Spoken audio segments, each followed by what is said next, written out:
नमस्कार, मैं नरेश रागानी स्वागत करता हूं आपका हॉराइजन न्यूज पर। आइए देखते हैं अजमेर शहर की बड़ी खबर। भीषण सड़क हादसे में 4 लोगों की मौत, 6 हुए जख्मी।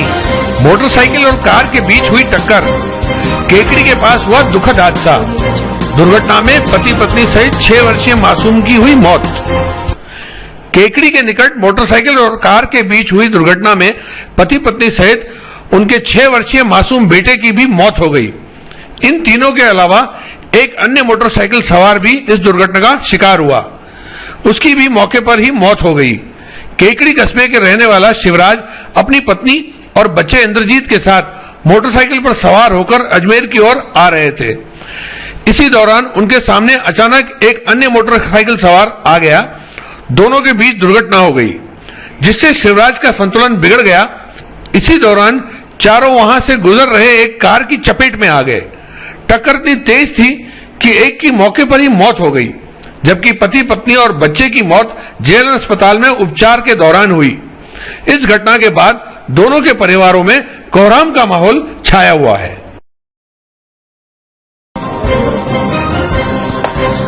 नाबालिग के साथ दुराचार के मामले में हुआ आजीवन कारावास। अनुसूचित जाति जनजाति अत्याचार निवारण न्यायालय ने सुनाई सजा। 2014 में नया गांव के रहने वाले एक युवक ने किया था दुराचार।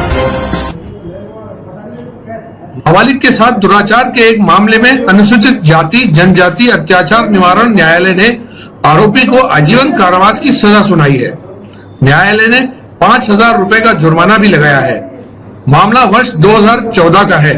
न्यायालय ने नया गांव निवासी पप्पू उर्फ तीतर पुत्र सांगा मीणा को आजीवन कारावास और 5,000 की सजा से दंडित किया है। विशिष्ट लोक अभियोजक पंकज जैन ने बताया कि घटना 7 अगस्त 2014 को हुई थी। 14 वर्षीय पीड़िता लघुशंका के लिए खेत की तरफ जा रही थी कि तभी आरोपी पप्पू मोटरसाइकिल पर सवार होकर आया और पीड़िता को जबरदस्ती मोटरसाइकिल पर बिठाकर अपने साथ ले गया। इस दौरान उसने पीड़िता को जान से मारने की धमकी भी दी। वहीं पीड़िता को लेकर गुजरात चला गया और उसके बाद अनेक स्थानों पर घूमता रहा। इस दौरान आरोपी नाबालिग के साथ दुराचार भी करता रहा। पीड़िता के पिता की शिकायत पर कार्रवाई कर पुलिस ने पप्पू को धर दबोचा है।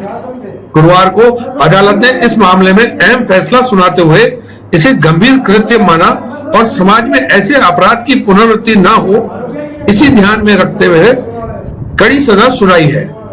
इस पूरे मामले में 18 गवाहों और 24 दस्तावेज अदालत में प्रस्तुत किए गए हैं। कांग्रेस के राष्ट्रीय महासचिव दिग्विजय सिंह ने दी दरगाह में हाजिरी। अकीदत के फूल चढ़ाकर अमन चैन की मांगी दुआ।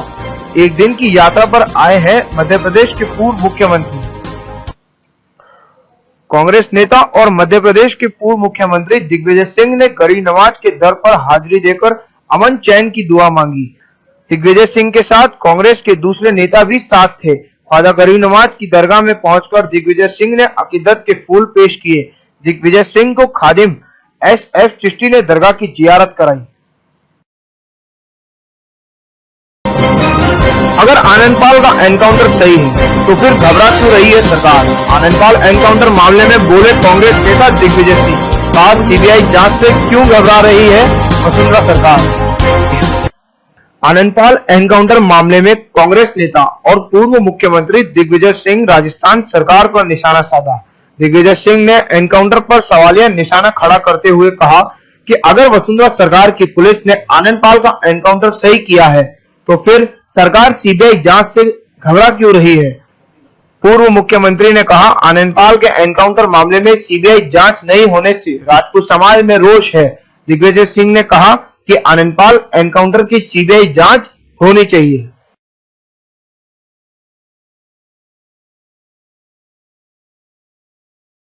तो उसमें 3 साल की सजा भी है। ये GST भी उसी तरह से लागू किया गया है जिस तरह से कि नोटबंदी लागू की गई थी। बिना नोट छापे नोटबंदी लागू हो गई और बिना व्यापारियों के रिटर्न के फॉर्म तैयार हुए GST लागू कर दिया गया। आज भी व्यापारियों को कौन से रिटर्न भरने हैं, फॉर्म में रिटर्न भरना है, आज भी उनके पास उपलब्ध नहीं है। और जैसा कि मोदी जी ने कहा था कि वो नोटबंदी 4 उद्देश्यों के लिए पूर्ति के लिए लगा रहे हैं। एक, भ्रष्टाचार समाप्त हो जाएगा, काला धन समाप्त हो जाएगा, आतंकवाद समाप्त हो जाएगा और नकली नोट समाप्त हो जाएगा। लेकिन चारों उद्देश्यों की पूर्ति इसमें नहीं हुई है। आज भी भ्रष्टाचार कायम है, काला धन आज भी चला हुआ है, आतंकवाद आज भी है और नकली नोट सामने आने के बजाय वे अब सभी असली हो गए, क्योंकि जितने नोट सर्कुलेशन से बाहर निकले थे,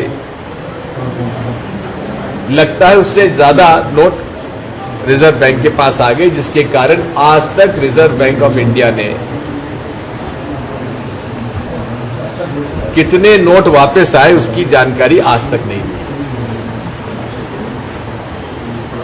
मैं फाइनेंस कमेटी का मेंबर हूं। 12 तारीख को आरबीआई के गवर्नर साहब आएंगे, उन्हें बताना चाहिए कि आखिर कुल कितने नोट वापस आए। हड़ताल को लेकर मार्बल कारोबारियों में हुआ मतभेद, जालोर के कारोबारियों की बैठक रही बेनतीजा। जीएसटी के विरोध में किशनगढ़ का मार्बल कारोबार रहा बंद। जीएसटी के खिलाफ किशनगढ़ का मार्बल कारोबार गुरुवार को भी रहा बंद। कारोबारियों ने बंद रखकर जीएसटी का विरोध जताया। हड़ताल को लेकर किशनगढ़ और जालोर के कारोबारियों में मतभेद हो गया।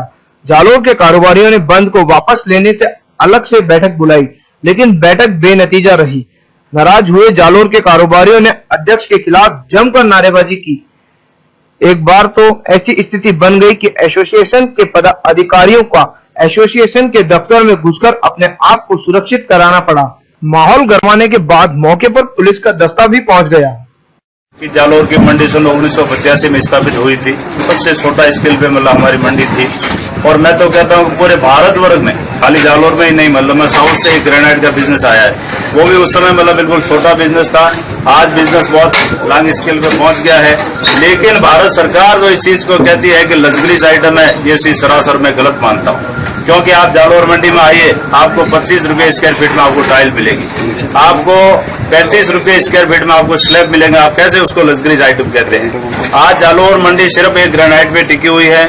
उसके ऊपर 5% वेट था, जो 5 को बढ़ा के सीधा 28% कर दिया है। ये इतना भारी असर पड़ेगा कि जालोर की एकदम मंडी बिल्कुल खत्म हो जाएगी। इसलिए हम स्ट्राइक पे अटके बैठे हैं। जब तक भारत सरकार हमारी बातें नहीं मानेगी, जब तक हम स्ट्राइक पे अड़े रहेंगे और इन डिशेज को हम चालू नहीं करेंगे। स्थिति हो गई कि असमंजस हो गया कि आप लोग जयपुर तक साथ थे या आना पड़ा, कौन सी बात? नहीं, हमारी ऐसी कोई असमंजस नहीं है। हमारा परिवार है, किशनगढ़ भी हमारा ही है, जालोर भी हमारा ही है, पूरा उदयपुर हमारा है, राजसमंद हमारा है, पूरा इंडिया हमारा है। हम एक है, ऐसी कुछ बात नहीं है। परिवार में छोटी मोटी हो जाती है तो इस चीज को हम मतलब में इग्नोर करते हैं, इस चीज को हम ज्यादा नहीं लेते हैं। हम तो एक ही कहते हैं कि किशनगढ़ भी मंडी हमारी है, हम साथ होकर के लड़ेंगे। हम तो एक ही निवेदन करते हैं कि भारत सरकार को बहुत बड़ी भूख लग चुकी है कि मतलब उसको 28% तक जीएसटी लागू कर दी है। क्या 5% से मतलब जितना टैक्स आता था, मैं आपको गारंटी से कहता हूं 28 से नहीं आएगा। क्यों? व्यापारी खत्म हो जाएगा। आज आपने 5 साल पहले प्रॉपर्टी का बिजनेस देखा होगा, जैसे गवर्नमेंट ने प्रॉपर्टी को ज्यादा टाइट की, आज प्रॉपर्टी खत्म हो गई है। मतलब मात्र 10 से 15% प्रॉपर्टी का बिजनेस है, लगभग तबाह हो चुका है। मोदी जी भले कितनी भी बड़ी बातें कर ले, लेकिन इस ढंग का जो रवैया अपनाया, तो इस जीएसटी को लेकर के ग्रेनाइट भले हो या मार्बल हो या कोई भी स्टोन हो, स्टोन की मंडी बिल्कुल खत्म हो जाएगी। हम तो भारत सरकार से ये निवेदन करते हैं कि उस पे मतलब टैक्स पे सरकार पुनः विचार करके 12% तक अब जीएसटी लाए, ताकि गवर्नमेंट को हम भी ज्यादा से ज्यादा टैक्स देवे। गवर्नमेंट भी मतलब इसमें आराम से मतलब रेवेन्यू इकट्ठा कर सकती है और हमारी भी मंडी चल सकती है। आज यहाँ व्यापारियों से आपकी क्या रहा फाइनल डिसीजन? क्या हमारा रहा इन्होंने कहा है, अच्छा मतलब में हम भी आपके साथ है, परसों ये कह रहे हैं कि इनकी जनरल मीटिंग होगी, जनरल मीटिंग में ये बैठ के डिसीजन लेंगे, डिसीजन लेकर के ये भी कह रहे हैं हम आपके साथ ही हैं, और हम भी कह रहे हैं कि हम इनके साथ हैं, पुनर्विचार करेंगे, हम इनके साथ हैं। हम भी मतलब मेरा नाम Lal Singh Rathore, president granite association. सोने चांदी के व्यापारियों ने समझा जीएसटी, सेमिनार आयोजित कर बुलाई चार्टेड अकाउंटेंट। सेमिनार में लिया बड़ी संख्या में व्यापारियों ने भाग। केंद्र सरकार द्वारा लागू किए गए जीएसटी को समझने के लिए अजमेर के सोने चांदी के व्यापारियों ने सेमिनार आयोजित किया। नया बाजार ज्वेलर्स संघ की ओर से आयोजित इस सेमिनार में बड़ी संख्या में व्यापारियों ने भाग लिया। सेमिनार में चार्टेड अकाउंटेंट द्वारा जीएसटी से जुड़े सभी पहलुओं को उजागर कर उनसे व्यापारियों को जोड़ा। उल्लेखनीय है कि जीएसटी के आने के बाद सभी व्यापारी उसे समझना चाहते हैं, जिससे जीएसटी के अनुसार सरकार को कर की अदायगी की जा सके। प्रणाली एक ऐतिहासिक बदलाव है। इसको लेकर सभी व्यापारी बंधुओं के मन में बड़ी शंकाएं व्याप्त हैं। इन्हीं शंकाओं को दूर करने के लिए व इस कर प्रणाली को उचित रूप से समझने के लिए ये सेमिनार आयोजित किया जा रहा है। इस सेमिनार की विशेषता ये है कि जीएसटी व उसकी कार्य प्रणाली से जुड़े सभी विशिष्ट और ज्ञानी अधिकारी एक ही छत के नीचे एकत्रित हुए हैं। आप सभी को याद है जीएसटी के लिए संघ एवं ज्वेलर बंधुओं ने मिलकर आज एक संयुक्त सेमिनार का आयोजन किया है। तो जीएसटी पर आधारित है। जीएसटी अभी लागू हुआ है, इसे समझने में व्यापारी बंधुओं को बहुत तकलीफ आ रही है। उन तकलीफों को दूर करने के लिए हमने आज एक जीएसटी सेमिनार आयोजन किया, जिसमें हमने विभाग से भी जो करीब 7-8 अफसर बुलाए हैं। अंकित सोमानी चार्टेड अकाउंटेंट जो अपना प्रकाश डालेंगे, टेली से भी बंधु आए हुए हैं, वो भी इसको समझाएंगे जीएसटी में आने वाली चीजें, जिससे व्यापारियों को व्यापार जगत में बहुत लाभ मिलेगा। मैं कमल किशोर बंसल, अध्यक्ष नया बाजार व्यापारिक संघ व्यापारिक संघ एवं सर्व समाज सब लोग एक साथ मिलकर जीएसटी संविधान करते हैं। हम सब लोग यहाँ पर एक जीएसटी के माध्यम से क्या क्या अभ्यास परेशानियाँ आएंगी, क्या क्या चीजें आएंगी, यहाँ पर कुछ डिपार्टमेंट में वर्क नहीं आएंगे, पहली वाली लोग भी आएंगे। सब लोगों ने मिलकर जीएसटी की बात करी। मैं समाज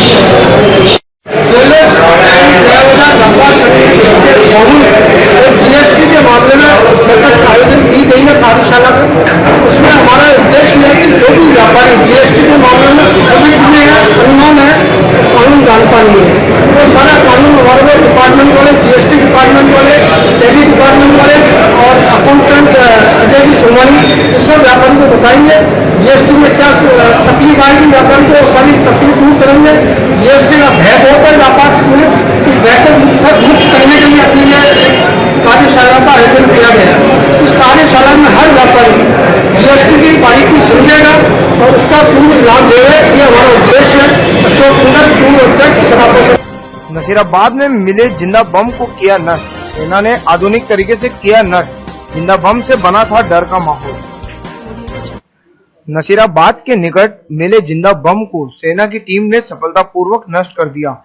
सेना के अधिकारियों ने मौके पर पहुंचकर बम को नष्ट कराया। बम को नष्ट करने के लिए आधुनिक तकनीक का इस्तेमाल किया गया, जिससे किसी भी प्रकार का नुकसान नहीं हुआ। यह बम नानला गांव के शमशान में बुधवार को एक परिवार ने देखा था, जिसकी जानकारी सेना के अधिकारियों को दी गई। जिंदा बम के मिलने से नानला गांव के लोगों में भय का माहौल बन गया।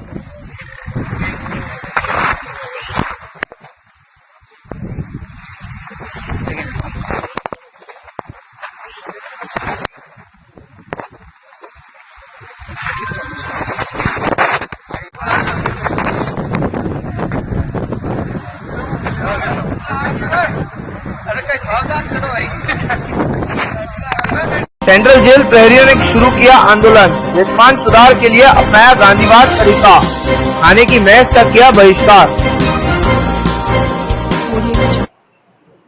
सेंट्रल जेल के जेल प्रहरियों ने वेतमान विसंगतियों को दूर करने की मांग को लेकर आंदोलन की शुरुआत की।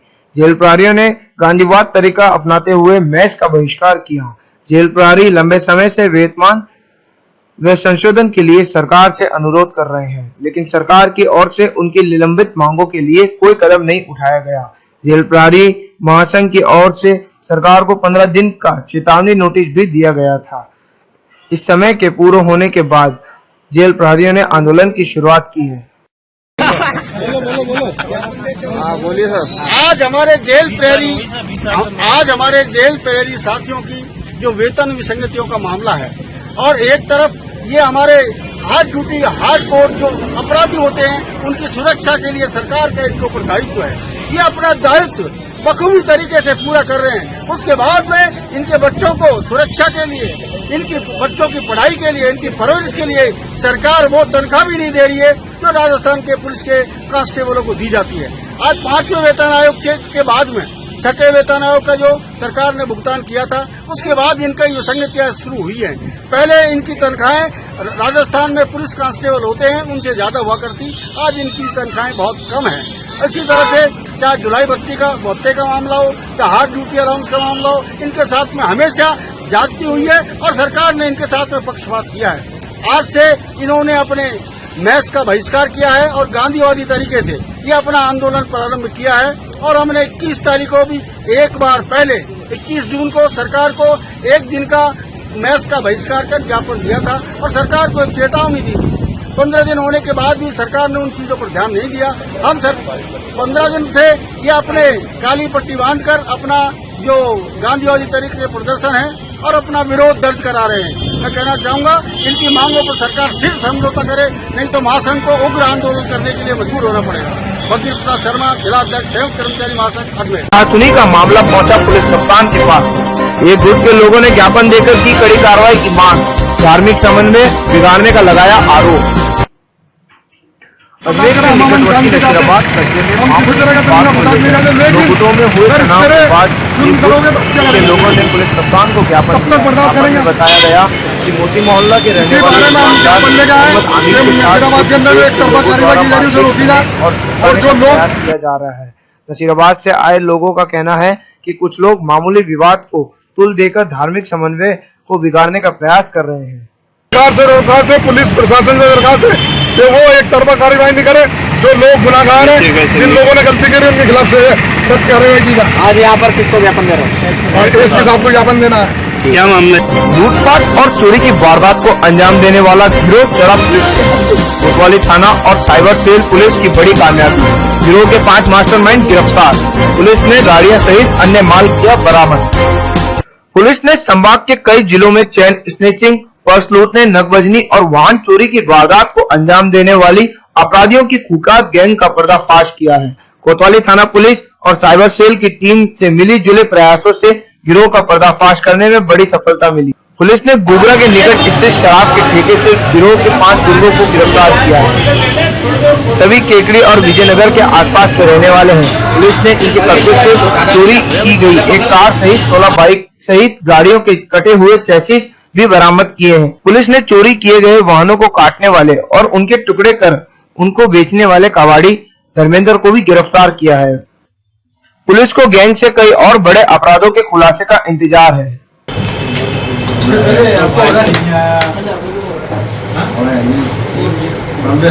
एक मिनट चालू कर दे, टक्कर तो बोलने दो इसका।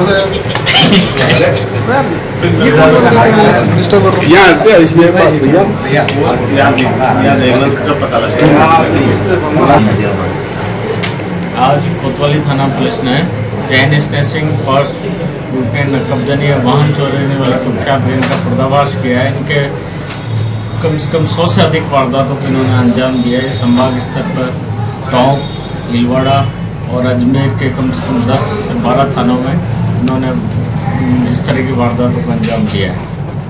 इनमें मेन जो है फिरोज है, जो केकड़ी थाने का एचएस है, ये अपने साथ 8-10 साथियाँ नए लेके हर बार इस तरह की वारदातों को अंजाम देता है। इसमें हमने एक कबाड़ी को अरेस्ट किया है, उससे हमको 80 से अधिक मोटरसाइकिलों का रिकॉर्ड प्राप्त हुआ है। इसमें 16 मोटरसाइकिलें हमने कबाड़ी से साबुत बरामद किए, एक मारुति 800 और 6 चेसिस कटे हुए। ये इनको शहर के अलग अलग थाना क्षेत्रों में जहाँ ये वारदात करते थे वहाँ ले जाके महावीर, ये केकड़ी वहाँ का रहने वाला है, विजयनगर का, क्या नाम है, धर्मेश खटी। इसमें बेसिकली इन्होंने कोतवाली थाना क्षेत्र में 10 वारदातों का अंजाम दिया है। इसमें थाईलैंड मार्केट से मारुति चोरी, डिग्गी बाजार, आगरा गेट, यहाँ से बाइकें बरामद की है। कृष्णगंज थाना में भी इन्होंने 8 से 10 वारदात को अंजाम दिया है, जिसमें 7 तो चैन स्नैचिंग की वारदातें हैं। गंज थाना क्षेत्र से भी चैन स्नैचिंग की वारदात की है। सिविल लाइन थाना क्षेत्र में इन्होंने नकबजनी की है, 6 नकबजनी सिविल लाइन थाना क्षेत्र की। क्लॉक टावर थाना क्षेत्र से ही 7 नकबजनी की वारदातें की है। नसीराबाद सिटी देवली से इन्होंने 8 वारदातों को अंजाम दिया है। केकड़ी थाने, विजयनगर थाने में इन्होंने 20 से अधिक 22 वारदातों को अंजाम दिया है। किशनगढ़ में भी इन्होंने 2 वारदातों को अंजाम दिया। मदनगंज, गांधीनगर, गुलाबपुरा, भीलवाड़ा, बांदरवाड़ा, सावर, जयपुर और ब्यावर में इन्होंने अलग अलग समय में अलग अलग वारदातों को अंजाम दिया है। ये जो फिरोज है पिछले 11 महीने से जेल, ये केकड़ी थाने का एचएस है, 11 महीने से जेल से फरार था। इस दौरान इसने एक नया गैंग गठित करके इन वारदातों को अंजाम दिया है। इसमें 80 मोटरसाइकिल तो मैंने बताया आपको कबाड़ी से रजिस्टर में रिकॉर्ड मिला है और अभी अनुसंधान जारी है और भी वारदातों को खुलने का। सर जिन्होंने शहर में चोरी की, जो घरों में जो चोरी होती है वो वारदातें भी अंजाम दी? वो भी बिल्कुल इन्होंने अंजाम दी। मैंने अभी आपको बताया कि सिविल लाइन थाना क्षेत्र में इन्होंने 6 वारदातों को अंजाम दिया। कृष्णगंज थाना क्षेत्र में इन्होंने कई वारदातों को अंजाम दिया। इसमें बेसिकली फिरोज और महावीर, राजू ये मास्टरमाइंड थे। जो चैन स्नैचिंग करते थे वो फिरोज और राजू साथ मिलकर करते थे। जो घरों में नकबजनी और दूसरी वारदात है उसमें फिरोज हर बार नए नए साथी लेके आता था और वारदातों को अंजाम देता था। ये फिरोज महावीर भीलवाड़ा के प्रतापनगर थाने में इसके 4 स्टैंडिंग वारंटी भी जारी है और ये सभी एचएस है। केकड़ी थाने का एचएस है विजय फिरोज। किशनगंज में आए, कृष्णगंज मैंने बताया शहर के सभी थानों में इन्होंने कम से कम 100 के करीब वारदातों को अंजाम दिए। इसमें हमारे कोतवाली थाना टीम और साइक्लोन सेल के यूनिट प्रभारी जगमाल सिंह दायमा का विशेष योगदान रहा है। इनके अथक प्रयास से इन वारदातों को खोलने में जिला पुलिस सफल रही।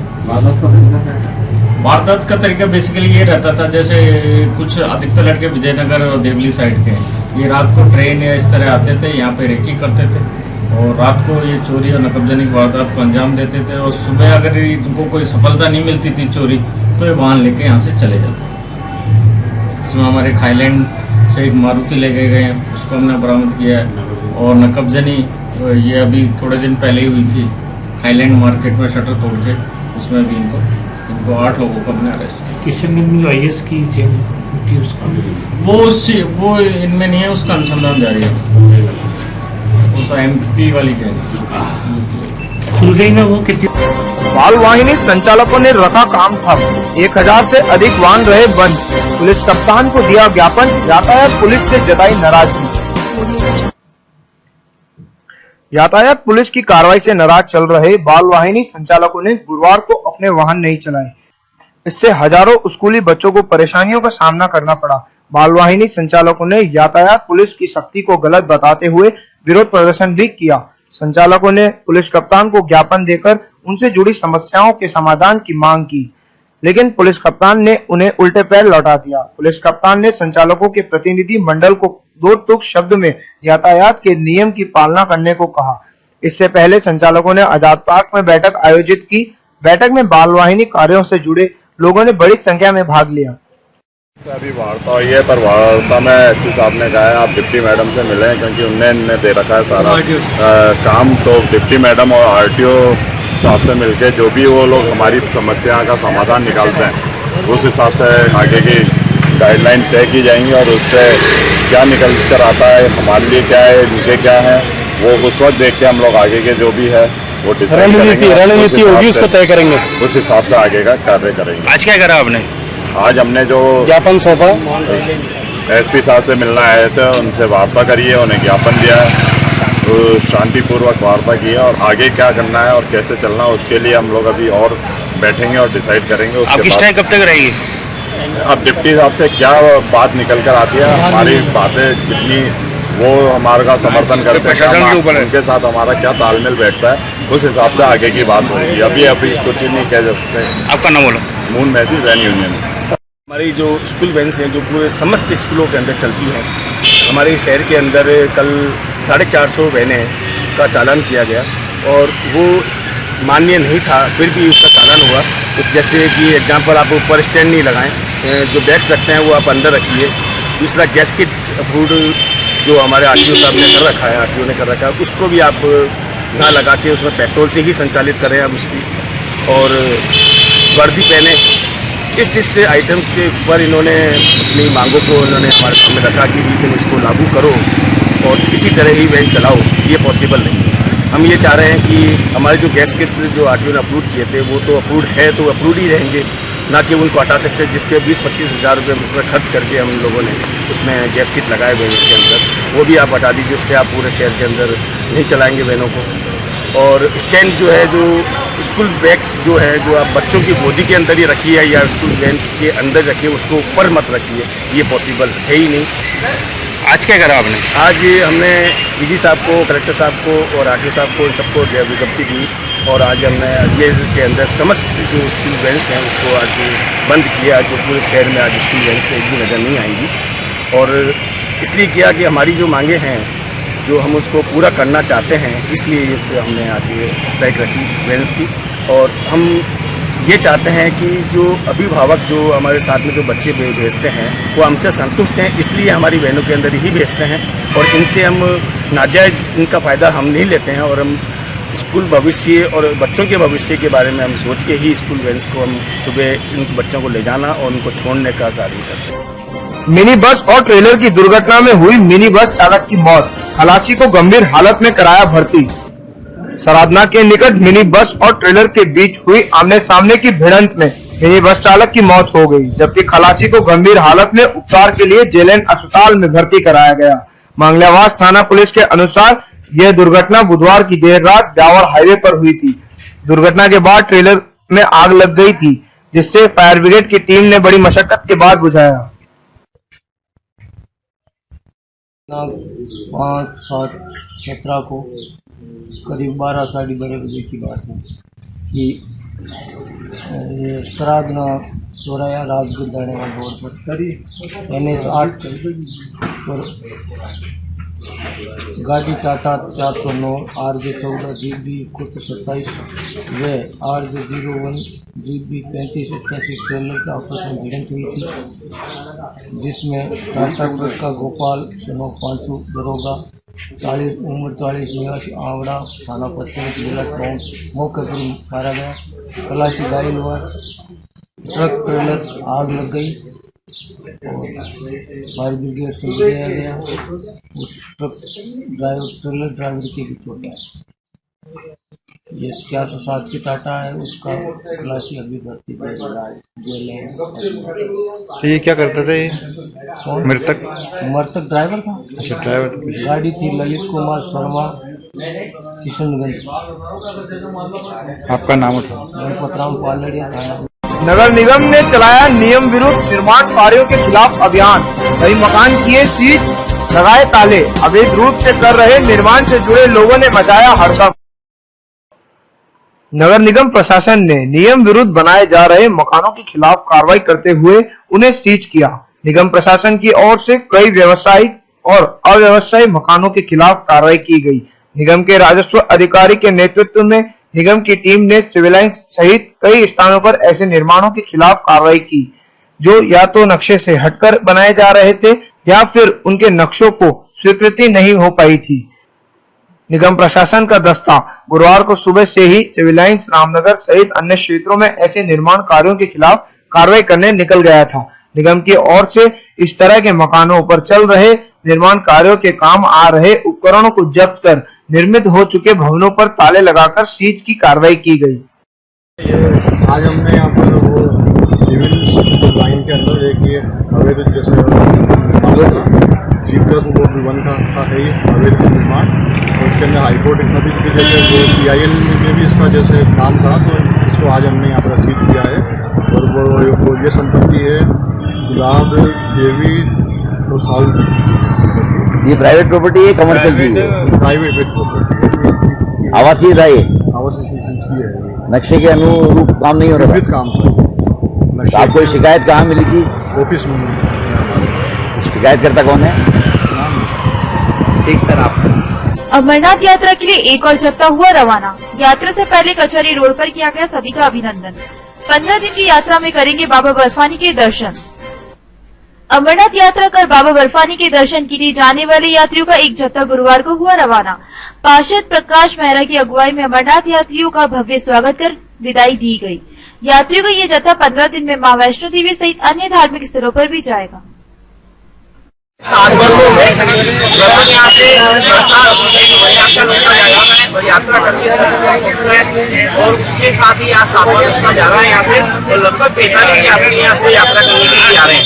ये बीच में यहाँ सारासर बालाजी है, गणेश जी के मंदिर है और वैष्णो देवी है, अमृतसर है, बाघा बॉर्डर वगैरह होते हुए वापस आएंगे। 15 दिन की लगभग यात्रा है।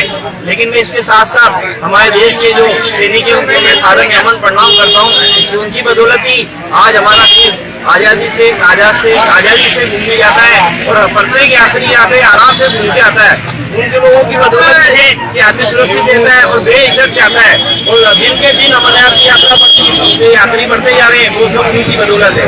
इसलिए मैं उनको सादर नमन प्रणाम करता हूँ और जो हमारे यहाँ से यात्री जा रहे हैं सभी को मैं शुभकामना देता हूँ कि प्रभु उनकी यात्रा सफल करे और सभी आराम से मतलब अपने मनोरंजन करते हुए बढ़ा रहे हैं। यही मेरी शुभकामना है। आपका नाम प्रकाश मेहरा, आश्रम जा रहा हूँ। कल तक मुझे बहुत घबराहट थी, बहुत परेशानी थी कैसा होगा क्या होगा, लेकिन आज सबको देखा, भाई बहनों को, पिताजी को, भाइयों को, बड़े भाइयों को, छोटे भाइयों को, यार दोस्त को, तो मैं पुरानी समा रहा हूँ। मुझे मन आ रही है कि मैं यात्रा कर सकता हूँ। मैं कम से 12 साल से जाऊँ पर पिताजी अमित जी की वजह से मैं आज जा रहा हूँ। खबर विस्तार से पढ़ने के लिए लॉग ऑन करें फॉयजहिंद.com, सच के साथ।